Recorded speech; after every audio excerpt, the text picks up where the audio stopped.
Hello, welcome to Infinite Prattle, the vlog, vlog is video, so we'll go with that. Yeah, welcome back. This is vlog number 3. I think this camera might be skew with, but it's too late now. I've started recording, and I'm not going to mess with it.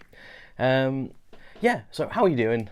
You should be seeing this New Year's Eve, so hope you've had a nice Christmas and Happy New Year's Eve. This is a bit of a show and tell about what I got for Christmas, really. Yeah, so just a quick little video just saying what I got for Crimbo. That is all. So yeah, we'll get straight into it. What I want to address is, though, if you've been watching or listening to the podcast Infinite Prattle, the sugar's getting to me this Christmas, Infinite Prattle podcast, now available on YouTube and where you get your podcasts from. You'll notice I've been wearing a different hat every episode, so I hadn't really addressed that. I kind of mentioned I was going to probably wear different hats because I'd got them, but I never really actually pointed out what hats I was wearing. So I think in the first episode I was wearing a friend's hat, which I don't know where it's gone. It's somewhere near here. I had it a second ago. Excuse my chair, it's very creaky. So I was wearing a friend's hat in the first episode, which is this one here, and it says "Welcome to the real world, it sucks." These are all New Era hats, not a sponsor. Although, if you'd like to, it would save me a lot of money. And then I wore my Hulkamania hat, which I bought before he died. I always wanted a Hulkamania hat, and I went on, bought some Taker stuff, and thought, you know, why not? Let's get an Undertaker hat. And it says what you're going to do on the back, and it's got the old school WWF logo on it, which is pretty sweet. And then unfortunately he passed away, didn't he, this year, so rest in peace. And then the third one I was wearing is actually hung up over there, and it's a limited edition Ghostbusters hat, like a holographic logo. And I think I wore that for the vlog as well, because I literally did them back to back, and was too lazy to actually reach for a hat. But on this vlog, I'm wearing an Infinite Prattle hat. So I just bought a cheap hat off the internet, got some patches made, and there we go. So it just says Infinite Prattle podcast. I don't know what we're wearing in the podcast later when I record it. Who knows? Anyway, this episode is not about hats, really. There will be hat episodes, probably recapping the hats I've just shown you. But I wanted to go through 3 of the Lego sets that I got this Christmas. So I have said that I bought the big Lego Star Trek Enterprise D, which was released, and I have the little space shuttle just over here. That came free with it, and I got a couple of free sets with it as well. A little cafe, Christmassy, like hot chocolate cafe, and I also got it's weird. It's like a original medieval Lego set, like the castle, but it's like in a miniature form, which is pretty sweet, really. Like kind of very old school packaging on it as well. And I've not made that one yet, but Sarah made the hot chocolate cafe when she was in hospital. Thought it was a cool build. She loves Christmas. She loves hot chocolate. Perfect build. I made the little Star Trek shuttle. Not started the Enterprise D yet. I may do like a kind of like an extended video for that, like speed, you know, like a time lapse interspersed with me talking about the build and Star Trek and other things. I haven't got a clue. But there was 3 Lego sets that I wanted, and they're on my wish list on the Lego website. But Lego's expensive. We all know this. It's brilliant, but it's expensive. And I kind of like, when I bought the Enterprise D, I thought, well, my wish list now, I can't buy anything on that now. I can't justify after spending £350 on the Enterprise D. I can't really justify spending like another 150 quid on the stuff in my wish list. And then Sarah said, what would you like for Christmas? Like, is there any Lego you want? I said, yeah, but it's expensive. There's a cheap set that I want, though. You can get me that. And she said, okay, I'll get you that. And then she said, what is the other one you want? I said, well, this one or this one. And she says, well, I'll get you this one. And I said, are you sure? And she says, yes. So there was 2 off my list. And then my best mate, Scott, he just went, I don't know what to get you for Christmas. I found the Lego Game Boy online, cheap. I know you want that. It's on offer. Would you like me to buy it for you? And I was like, it's too expensive. And he went, it's fine. So I was like, you're a gent. Thank you. So yeah, so the 3 sets I'm going to look at today is one, and give it away, is the Game Boy, and the other 2 is Lego Gizmo from Gremlins and Gremlins 2 and all the other things that he's been in, the comics and etc. And a Toucan, of all things, like a 3-in-1 set. So I'll start with the Toucan, because there's a little bit of a weird story behind this. You'll probably think I'm crazy, but the little weird story behind it is the fact that when I lived alone, I decorated my house for a Hawaiian party one night, and I bought some decorations, and it was the old like cardboard ones that are in like connected with like crepe paper that unfolds into a pattern. And basically you unfolded the Toucan, and it had like his body was made of the folded crepe paper in a pattern. So like kind of a traditional decoration really, but as a Toucan. And I just loved him. I loved him, and he was hung in the doorway of my bathroom. And he stayed there till I moved. And people were like, "Why is that Toucan still up?" And I was like, "I don't know." And I lived alone. I used to talk to him. I used to high five him as I went past. It's sad, but you know, it became a bit of a thing for me.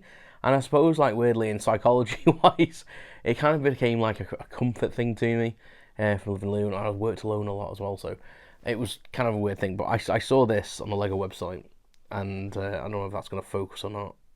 But I just had to have him. I just had to have him. He's fantastic. I hope that's focusing all right. But he's just absolutely beautiful. What a lovely little build. The set also makes a butterfly and a fish. I don't care about them. Toucan all the way. So the Toucan I originally called Tony the Toucan. You know, and when we moved house, he was old and battered, and I felt it was time to grow up. I really wanted to bring him. It really upset me actually throwing a piece of paper away, which is ridiculous, really. But he became a part of my life, you know. People are going to try and refer me to a psychologist. So when I saw this, I was like, "Oh, that's the replacement for Tony." So this is Tony 2, and I'm going to put him somewhere. I'm thinking about maybe putting him on the door to my room, putting a little plinth and securing him down onto the plinth. So he's in the doorway like he was in my old house, but not to the bathroom this time, but to the cave of wonders, and the recording studio, I suppose. So yeah, so this is Tony 2, a Lego set, 3-in-1 Lego set, fantastic little set, really enjoyable build actually. I can't remember the brick count. There was some pieces left over because obviously they always give you a few spares, but this basically makes a butterfly and a fish, like a tropical fish. Yeah, so there you go. So there's Tony. Oh, his flower fell off. I'll sort that afterwards. So I'll show you Gizmo next, because he doesn't really have any play features, and it should be quite quick. So this is Gizmo. So he's one of the protagonists, I suppose you could say, in the Gremlins franchise. He's kind of the protagonist, but also the source of evil as well. So I've been reading the novelizations recently, and it's been really interesting to get the backstory of them. I kind of knew the backstory of Gremlins a little bit, but spoiler alert if you don't know, close your ears, that Gremlins are actually an alien species. They're not like, as you can probably tell, they're not native to Earth. But in the first book, the novelization, I'm pretty sure it's in Gremlins 1. Yes, I'm pretty sure it is. Basically, it says that some far off galaxy somewhere, this guy creates like this species, this cuddly little species, and sends it out. They're meant to be peacekeepers, and you can tell that from Gizmo's pretty chill.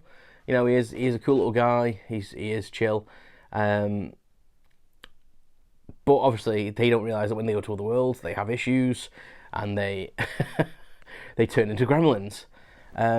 So I've always loved Gizmo. I was terrified of the films when I was a kid, but I've always loved Gizmo. And I thought when they released it, I thought that's got to be on my list. And I was really gutted that, kind of like top trumps wise, the Enterprise beat this out. And I thought, oh, I'm gonna have to miss out on Gizmo to get this. But I'm very, very blessed and lucky that, you know, I've got people around me that know my obsession and are willing to treat me to these sort of things. So and he just makes me so happy. Look at him. Look, he's so cute. And you can have him standing or sitting. I was hoping it would be like movable legs, but it isn't. It's part of the build. So if I wanted to have him standing, I'd have to break part of him down to rebuild him. It's completely separate instructions by the seams of it. But he comes with a little pair of 3D glasses, which is a hark back to the first film. When they go to watch, the Gremlins go to watch, I think it's Snow White in 3D at the cinema, which is a very weird choice. So yeah, so there he is. Doesn't really have any play features really. His mouth moves a little bit, but he's weirdly got a green tongue, and I'm wondering if that's canon. Does Gizmo have a green tongue? I'm pretty sure in the films he doesn't, so I'm wondering why the choice was made to make that part in his mouth green.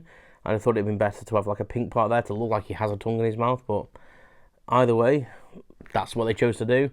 And he does have, which is pretty cool. I'll show you on this camera. Hopefully it'll focus. But on the back, he has a little water droplet, which is optional. You don't have to put it on, I don't suppose, but it's a cool little feature. If you're displaying it, no one would see it unless you turn it around.